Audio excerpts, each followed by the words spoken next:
Have you ever had a question about your faith that just felt tricky? Maybe even a little scary to say out loud? It's something a lot of people go through, usually by themselves.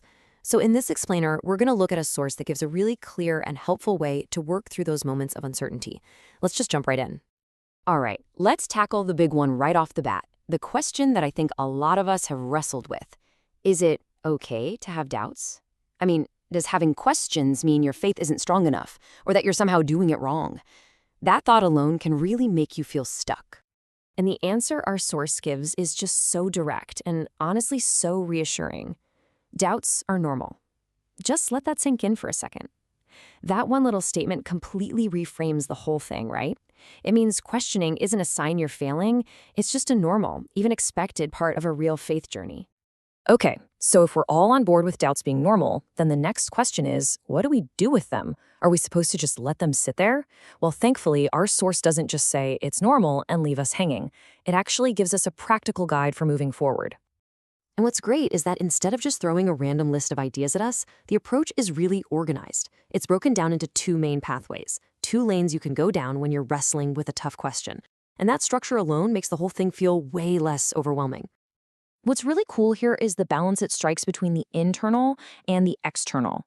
On one side, you've got personal reflection. That's kind of like your vertical relationship with God. And on the other, you have community resources. That's your horizontal connection with other people and with solid information. The point is, you don't have to choose one or the other. Both are super valuable. And this slide just nails how those two avenues become three concrete, easy-to-remember steps. Pray, talk, read. Now, of course, this isn't always going to be a perfect straight line. Real life is way messier, right? But it's a simple, powerful framework that gives you a clear place to start and a direction to go when you feel lost. So let's break each one down real quick. First up is prayer. The source frames this as way more than just a ritual. It's an active, personal conversation. It's about being really honest and specific with your doubts, just laying them all out there. This is that foundational, personal reflection piece we just talked about. The second step is to talk. But hey, notice the specific words here. Talk with trusted and mature Christians. This isn't about just getting into an argument online or asking any random person.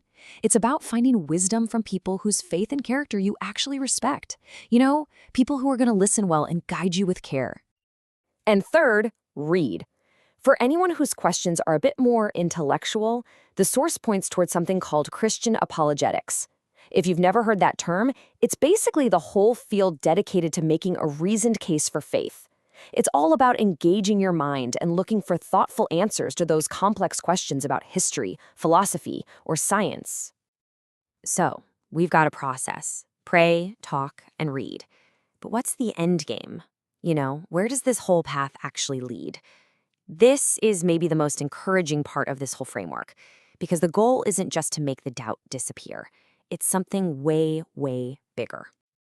And there it is. That's the destination. Faith grows even through questions. So the whole point of this process isn't to stamp out your faith.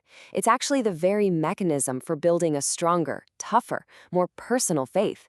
Your questions don't have to be a dead end. They can actually be a launching pad. So as we finish up, I just want to leave you with this final thought. Instead of seeing whatever question you're wrestling with as a problem, what if you saw it as an opportunity? What if, using this framework, that one thing you've been kind of holding on to is actually your very next step to a deeper understanding? So, what question is your next step toward growth?